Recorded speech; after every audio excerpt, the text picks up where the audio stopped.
Hello everyone, and welcome to today's Women in Sectional Title webinar. I'm so excited to be able to speak firsthand to two dynamic and accomplished women who are doing it for themselves. They've started their own property businesses despite daunting circumstances. At Women in Sectional Title, we really want to understand what skills are required to start your own business, and also to look at the commercial relationships that make it possible to get into a business for the first time. We need to understand how to navigate this quite challenging territory. Equally exciting for us at WiST is that all of our sponsors have agreed to be on our platform for another year. So that is truly wonderful, and we thank them all. Michael Schaefer and your team from our pioneering sponsor, Zedfin, also Kayla Vessels and Jonathan Square from CIA. We've got Gary Engelbrecht from BCM Track and Punela Louw from Meeting Pal, and lastly Bradley Mason and his team from STS, Sectional Title Solutions. We are privileged to also notify you that we've got a brand new sponsor, and that is We Connect You. We Connect You, that is Dani, Turby, Skulk, all the fundamentals. Really, we appreciate it. We're very blessed to have you on board. I've worked with We Connect You now for the last couple of months, and I can attest to the fact that they are go-getters. They're sincere about professionalizing the industry, and we really look forward to working with them. Let me just tell you a little bit about We Connect You. We Connect You offers the most advanced end-to-end body corporate and homeowners association management solutions that address all core business processes of professional community management. They help property managers overcome their greatest challenges: compliance, manageability, scalability, profitability, and empower them to create optimal efficiency and complete transparency. We Connect You, transforming the property industry. Thank you again. And now we're going on to our speakers for today. I'm happy to introduce you to two of them. Ella Louw, first of all, is a director at Lumineer Property Management. Welcome to you, Ella. If you'd like to say hello to us and unmute yourself. Hi, Marina. How are you? Good, thank you. A warm welcome. Thank you very much. And thank you, everyone, for joining the WiSTers webinar today.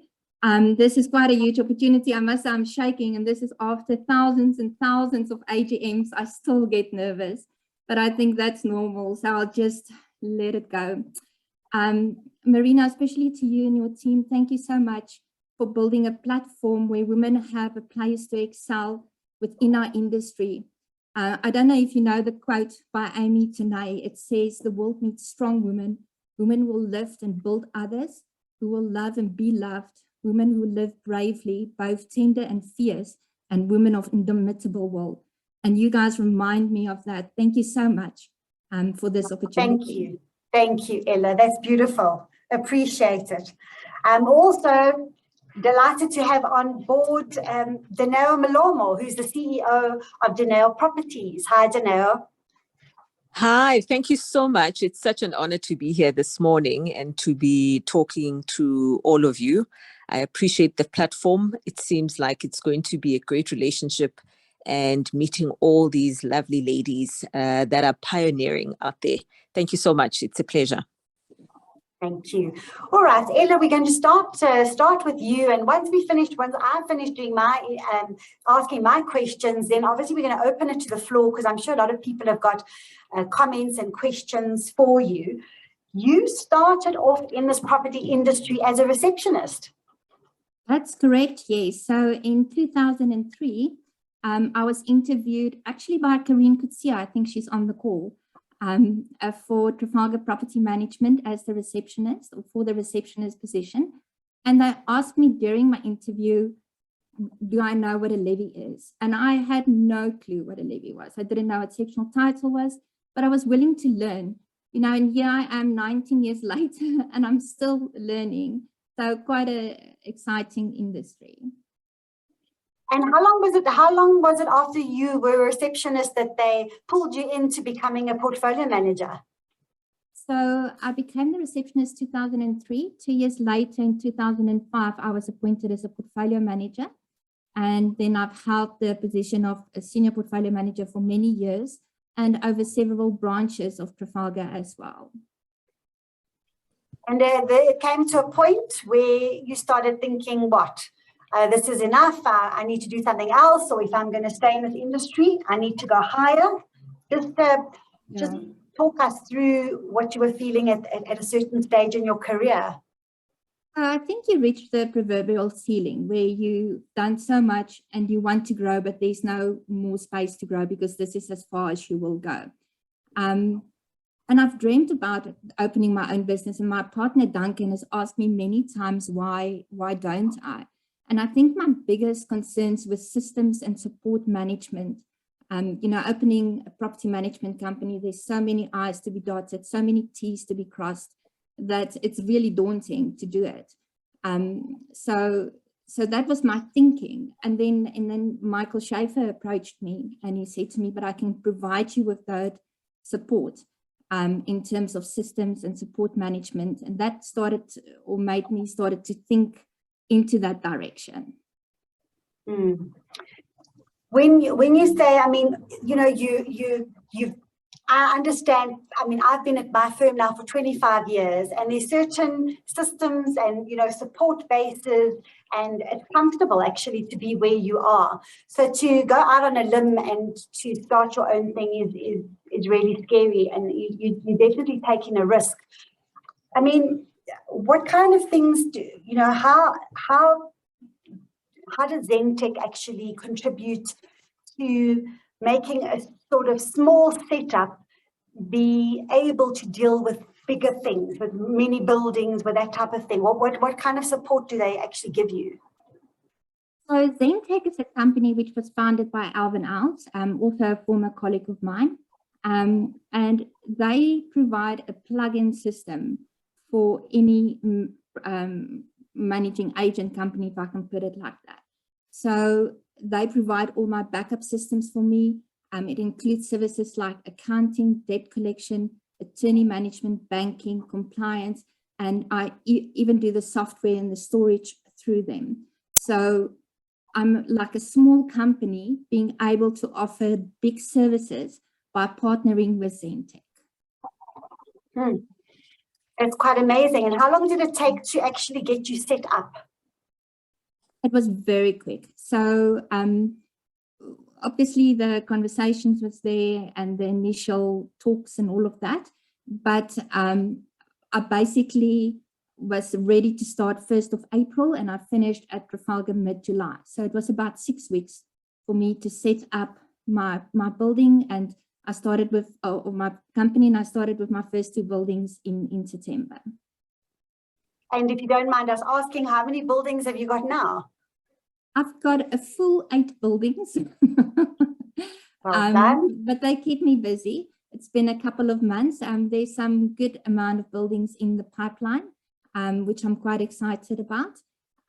Yeah, it's quite the thing, because I think my biggest struggle was from being a portfolio manager to an owner of a business, and being an owner of a business includes sales. So I've never done sales in my whole life. So those first couple of sales meetings were horrible, to admit it myself. But that's one of the challenges that you face and that you need to overcome, and just go ahead with it. I think you said to me a while ago, I want to be different. I will be different. I am different. So tell us, how are you different? Marina, I am different in the sense of being adjustable to my clients' needs. I am very well, how can I say, educated in the Sectional Title Act. I've got the backup, I've got the support, which many small companies don't always have. So like I said earlier, I'm a small business offering big services, and that's different in the industry. I think the holistic approach where that I and Zentech as a partner can offer to my clients is massive. The opportunities we provide them at a minimal cost So in that sense, we are changing the way property management is done. And in that way, I'm different by bringing a new approach. And you can ask my clients, you know, they can all attest that Ella is like really the go-getter, making sure things get done, making sure our investments are being looked after, and never too busy to provide detail to my buildings.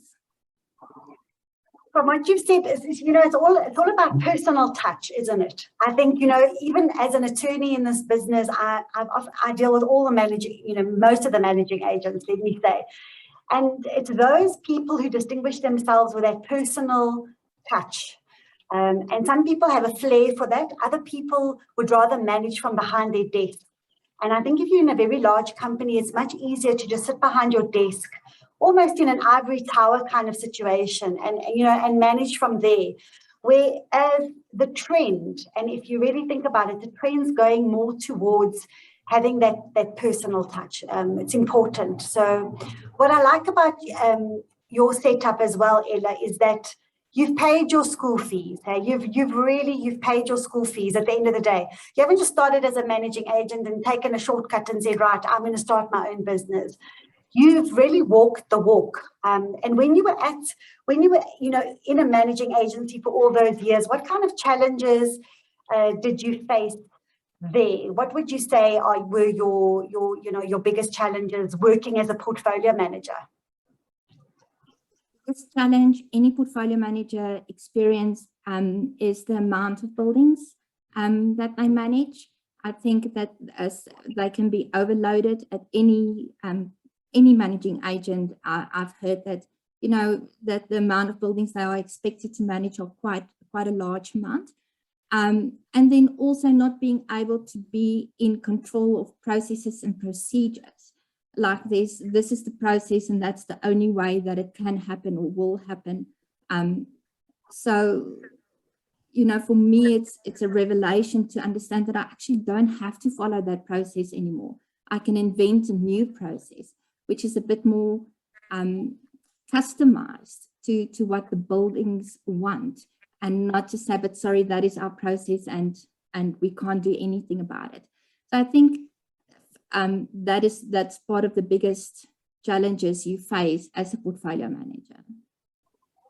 And in this current setup, the current business that you're in, this model, is it scalable? I mean, are you going to be able to get in, to become bigger? And is that what you want to do? And have this sort of this management system running right next to you and just getting bigger and bigger? Is that the kind of plan? Or do you want to just retain a certain critical mass?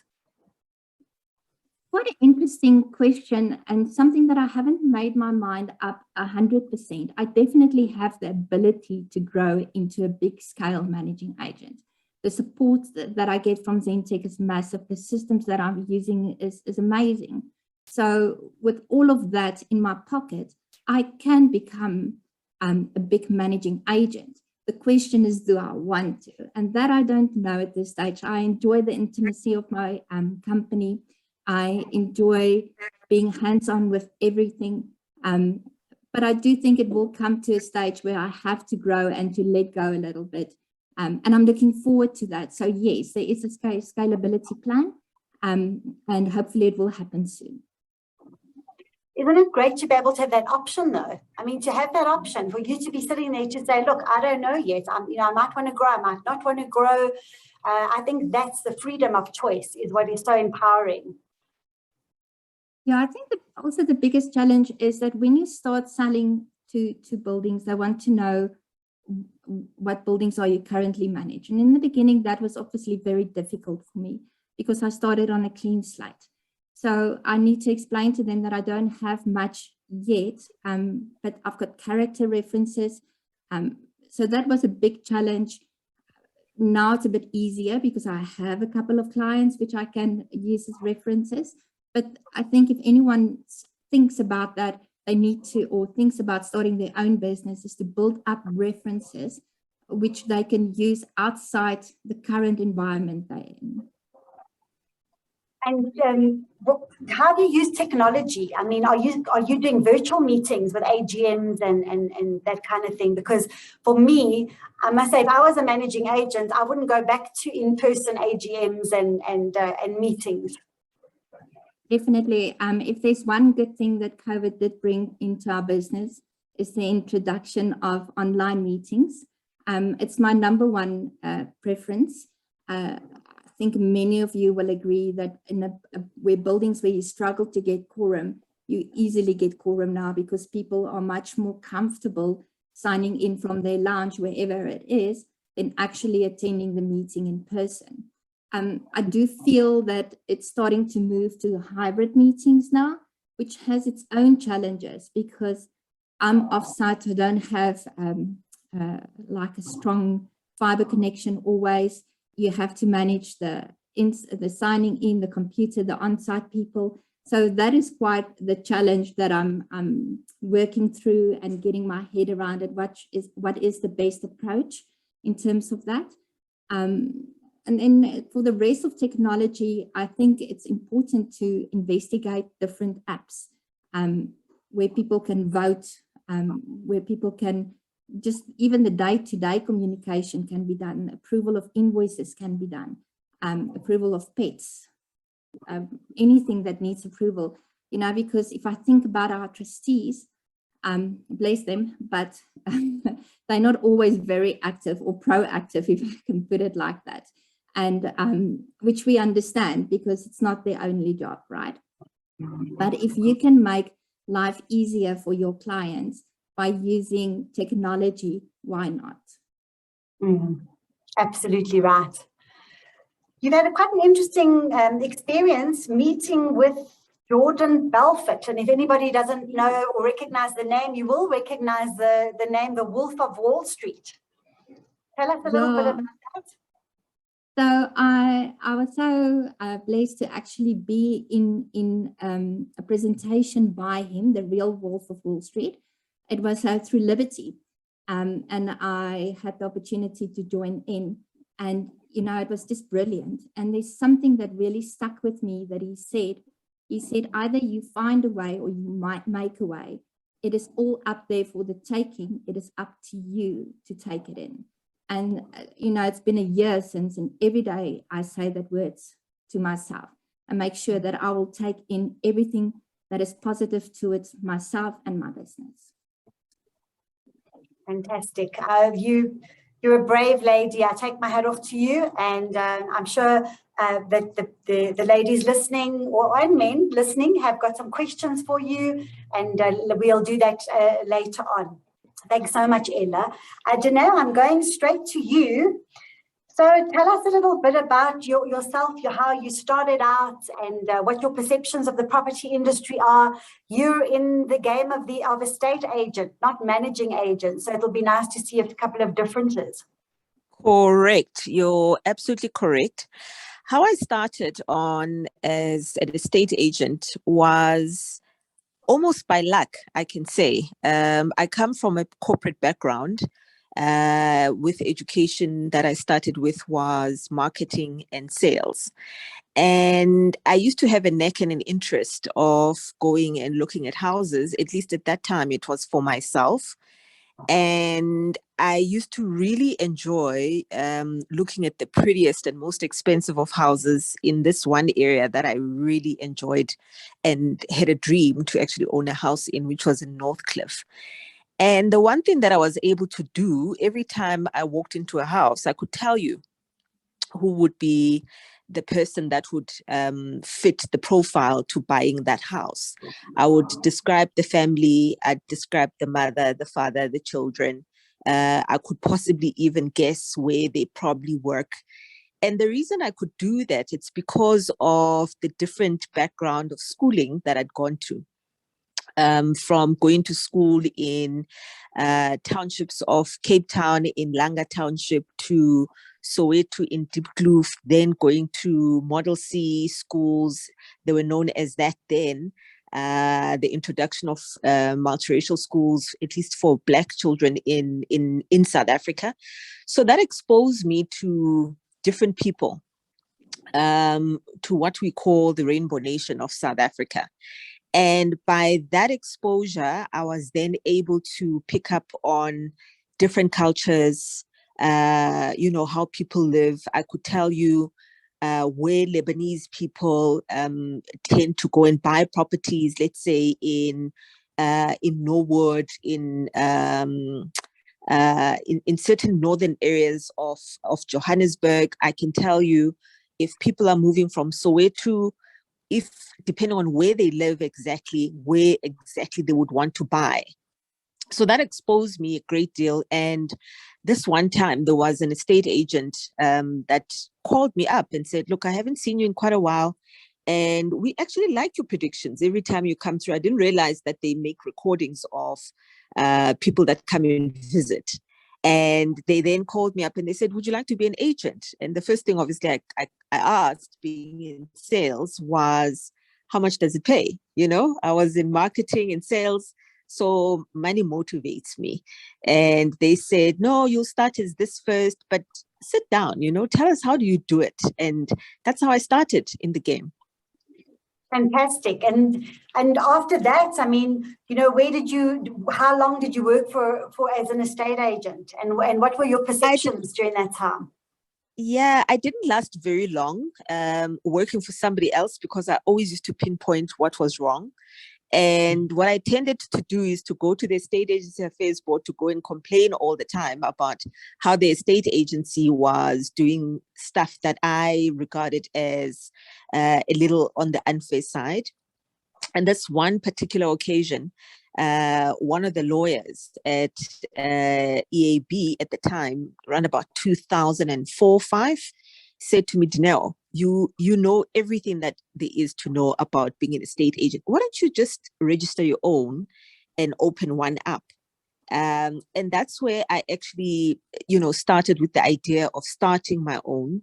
But my biggest motivator to doing so was when my daughter was born in 2004, and 2006, she was 2. And I decided to register my first company at that time. So that's when I actually started. And the most daunting thing for me personally to start my own business would be the funding side of things. I mean, can we talk about that? How did you get started? Absolutely. The funding obviously remains a challenge even to date. There aren't too many platforms that have a good understanding of an estate agency company and what they do, or at least the value, in order to be able to back it up financially. I had no clue when I started where to start to go asking for money. Yes, I fell in the category then of youth, and government and its financial facilities would always say we fund youth, but what they regarded as funding, I found, was backing you up on the basics. So they would offer to do your business cards, they'd offer to do a website for you, but there wasn't actual startup capital that would actually assist the business to actually get off its feet. So I literally had to continue working in the corporate and fund the new company with my salary, literally. And that's how I actually started. And one of the companies where I worked, I built a lot of good relationships being in sales and marketing. And I made sure that those are the kind of relationships that would stick, to an extent that I would come back at some point, to call on some of the favors, that they were promising. And I think that worked out pretty well when I first started. And obviously at that time, that was 2006, 7, 8. And by end of 2008, there was something that was termed recession. And that blew my top completely in terms of my first experience. Yes, the first 3 years were great. I remember my mother giving me advice and saying, you're never going to make money, at least within the first 3 years. But I was able to make literally my first taste of R1 million within the first year, because that was the booming period. of the industry then. They used to say, when they coined it, every Tom, Dick, and Harry is an estate agent. And I must be honest with you, it used to actually irritate me a little bit, because estate agents tend to be undermined, considered not to have any education, or considered to be thought of as not the brightest.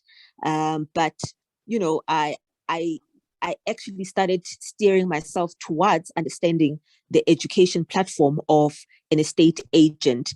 And when I grew my career further, I looked a little bit more into that. I think also marketing background is exceptionally valuable, because it's very much about networking and networking opportunities. And from what I've seen and how I've spoken to you, I can see that you've definitely got the flair for that. But you're young, you're a Black woman.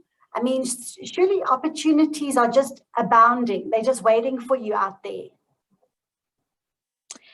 Marina, you'd think that, but not necessarily. Being a woman, being Black at the same time, always comes with its own challenges. Growing up in the South Africa that accommodated Black children in white schools for the first time, sometime in the 80s and the 90s, at least offered many other opportunities in order to be able to navigate the South Africa that we have. And the one thing that I value the most is being able to be put in different cultural backgrounds, because those also apply in the business sector, and being able to speak the language, right? But as you would know, this industry is rough.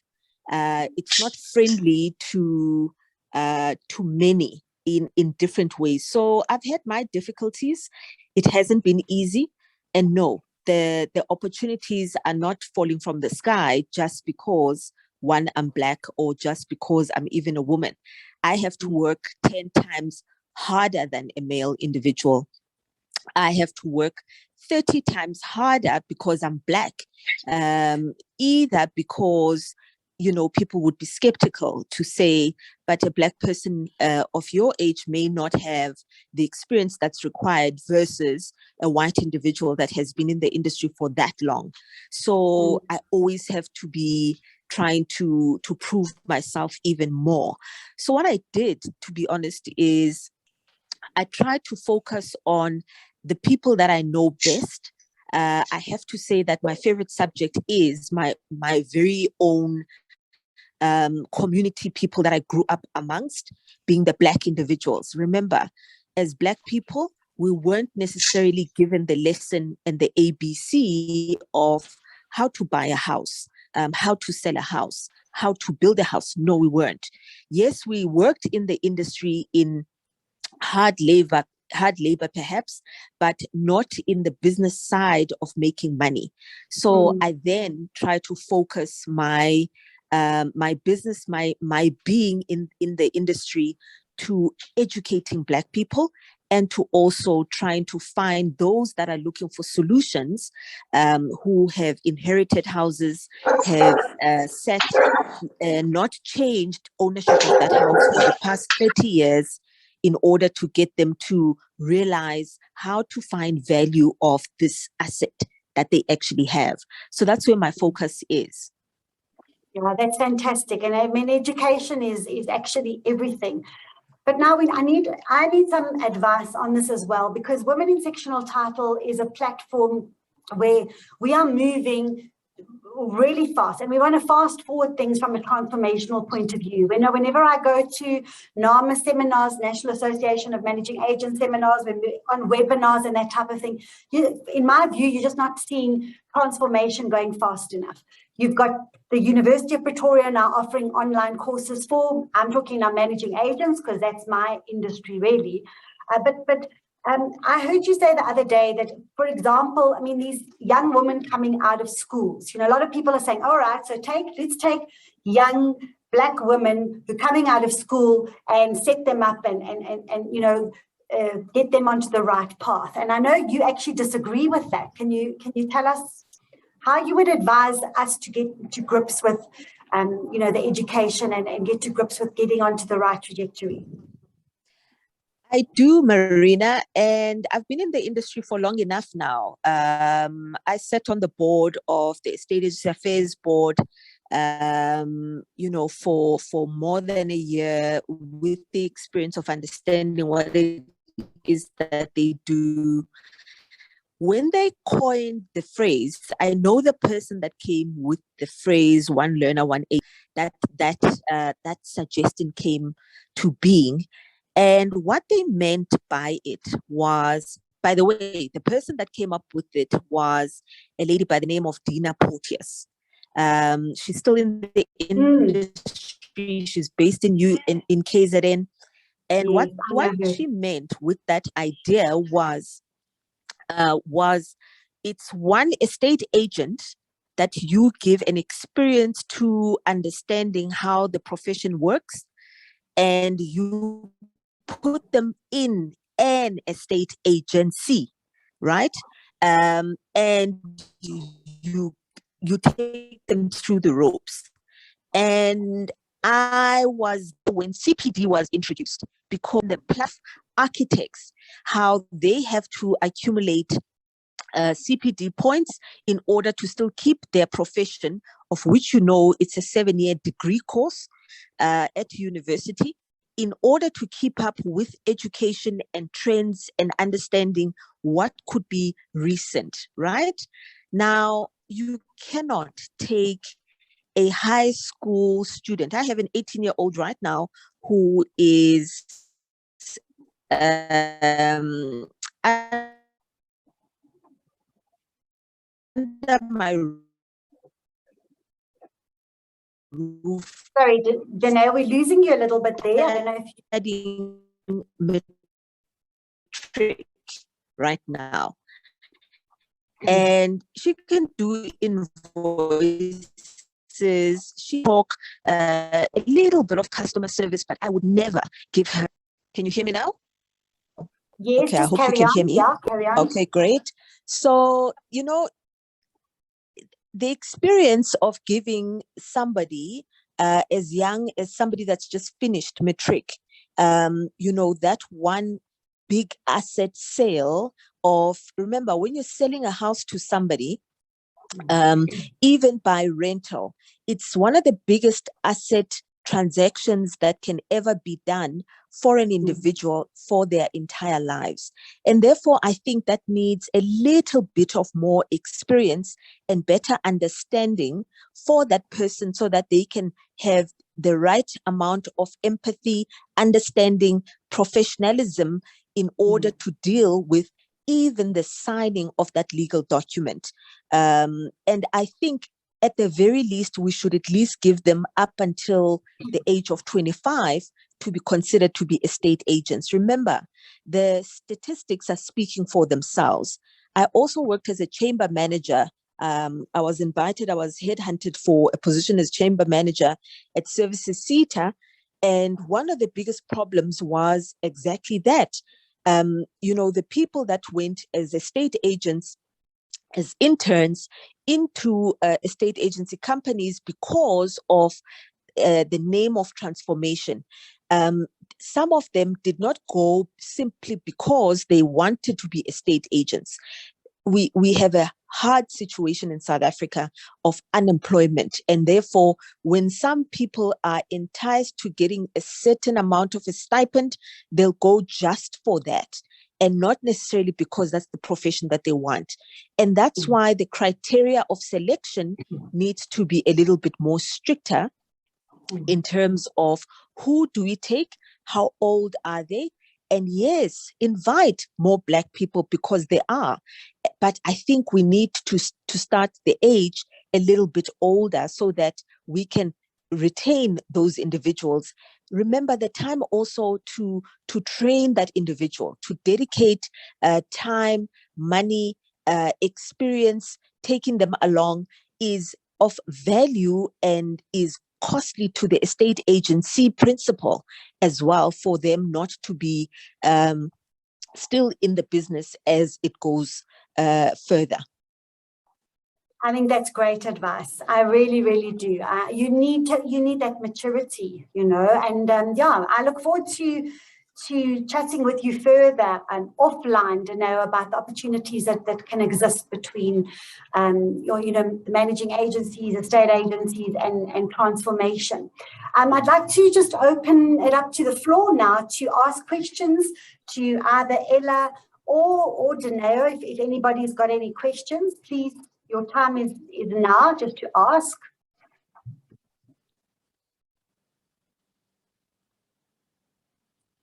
Anybody? Nobody got any questions?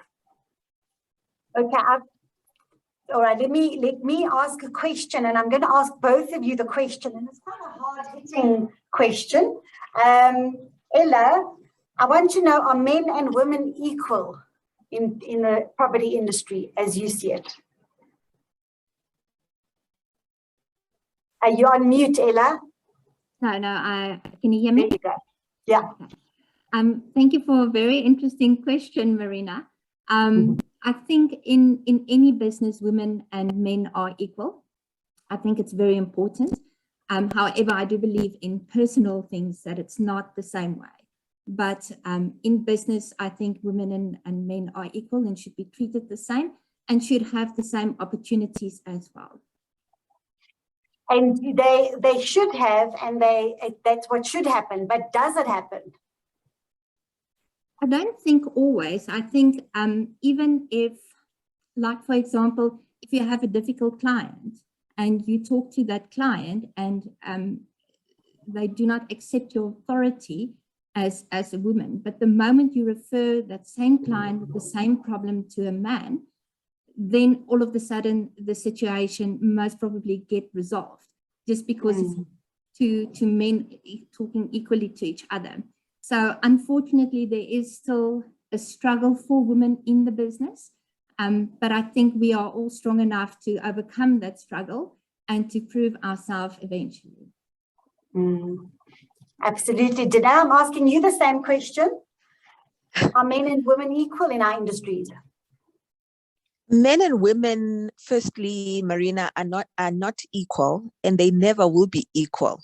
You and I must sit over lunch, and I can invite any other man or woman that's listening to us to join us, because this one, I promise you, I cannot give you a simple answer without getting controversial. We were never designed to be equal, but in business, we should can do. No, we are not start years and decades before.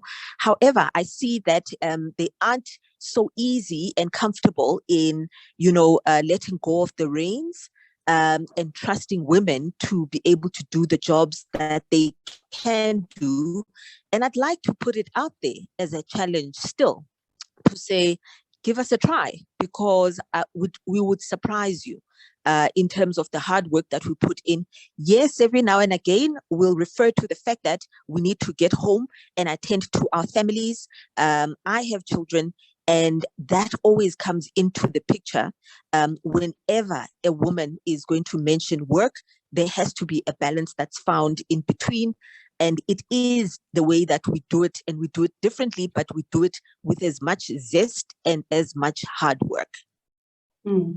Absolutely. Yeah, there's no doubt about it. And I think for me as well, I mean, I've got mainly male colleagues, male directors. They were with me at university level. And I must say, I've never felt any kind of discrimination. We've always worked together. We've done things together. But at the end of the day, if I look outside into my own profession around me, there's definitely still really, really big discrepancies between how men and women are treated, even in a law firm. So yeah, these are questions that we must flesh out and debate.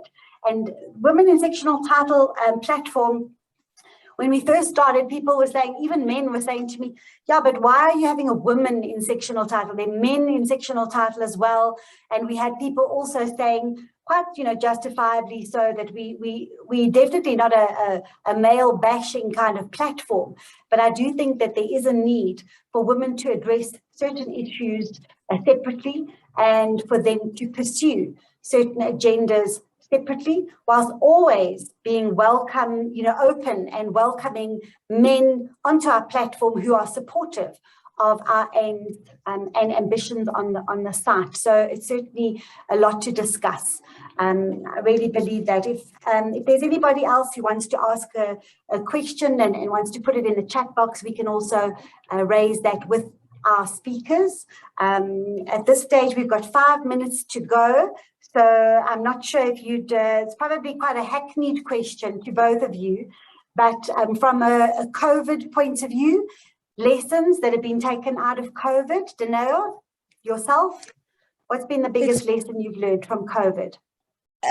The one lesson that I've learned is that we can actually adapt to changes in business and individually in attending to our businesses. The second lesson is you need a lot of empathy being in the property real estate business, in dealing with people and also understanding how they have been affected. And I'm sure as managing agents, you've seen it all in finding people not able to cope as they used to be able to previously. And all I'm pleading for at the moment is better way of understanding and better way of dealing in solving and coming up with solutions for ordinary people out there. Lovely, thank you. Ella? Thanks, Marina. I cannot agree more with Dineo in what she said, what the changes of COVID brought into us. I think over and above that, also the changes on family life it has brought, it forced you to be more involved with your family, which is such a good thing, because being in this business, you can get lost in emails, you can get lost in meetings, and before you know it, you've worked a 60-hour, 70-hour week. And being at home for those lockdown periods and being more involved in your children's schoolwork, it has bring so much more, how can I say, insight to the life outside sectional title. And I think it brought balance in my life. Yeah, I think we're all in a tumble dryer. Often I feel like I'm in a tumble dryer, and there's everything's going on, and it's so useful for me personally to sit back sometimes and just reflect. And I think our speakers today have been so inspirational. It's been really thought-provoking, and maybe it's time for many of us to just sit down and think where we're going, what we need to do, take some time out, get a little bit of balance back in your life, and try to work out what is going to nurture you and support you going forward. So thank you so very, very much, Ella and Dineo. I've really loved speaking to you both. I look forward to maybe having you back and meeting you properly in person. Next month, we are going to be unpacking the Property Practitioners Act, something that makes everybody a little bit nervous. Yesterday, I was a speaker at the Real Estate Institute webinar, and there was a poll asking people, is the Act useful? Is the Act a hindrance? And there was one question which said, well, do you know, are you ready to comment? And most people said, the majority of people said they really are not ready to comment. And I see a comment there from Alexandra saying she's nervous about the Property Practitioners Act. Well, let's be nervous together. Let's unpack it. It's going to take a long time. Dino was saying to me, it's going to take a couple of years for the dust to settle and for us to really, really get in touch with the Act. But we'll do that. And thank you so much for all of you for joining us. Go well, WiSTers, until we see you next month. Thank you. Thank you so much, Marina and Dineo. You've been inspirational to me. Thank you. Thank you.